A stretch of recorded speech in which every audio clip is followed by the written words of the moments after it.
So we'll get an indication of the health of the U.S. economy today when consumer confidence is released, tipped to have actually fallen this month. That's despite positive data Monday showing increased consumer spending in February, coupled with a boost in incomes for the month. So what could be undermining consumer confidence? I'm joined now by Natalie Berg, Global Research Director at Planet Retail. Natalie, good to see you. Thanks for coming in. So why the drop? Well, you know, we've been out of an economic recession for 2 years, but I think the household recession is still very much intact. And even though we've seen positive news on the consumer spending front, on the retail sales growth front, you know, we've had improvements in the labor market. The tax cut that went into effect in January is helping to pad out consumers' wallets. So there's some positive news there, but I think when you strip out inflation, we're looking at a very different picture here.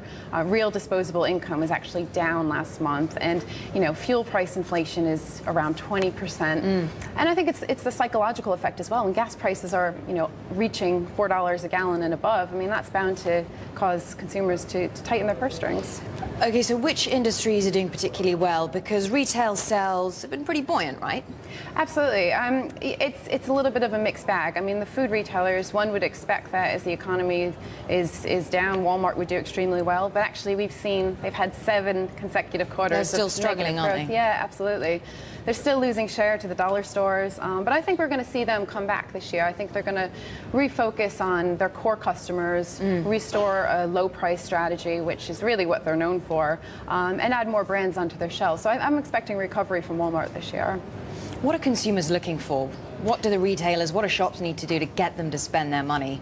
Well, clearly they're looking for value. You know, there's a lot of economic pressures on the household budget, and so value will be top of mind, especially in the second half of the year. But at the same time, retailers are having to manage weakened demand with rising costs. And I think some of those inflationary pressures are going to feed through to the consumer, both in clothing and in food. And, you know, we've heard from Abercrombie and Fitch. They're going to pass prices on to consumers in spring. So we're going to see some price rises in the retail industry. How do you reconcile the drop with, you know, pictures of Apple's iPad flying off the shelves? That's a good question. Is tech doing well? Well, it is, and I mean, it's another mixed bag. Best Buy's having a hard time recently because they're losing share to the likes of Walmart and the online sector, which is doing well.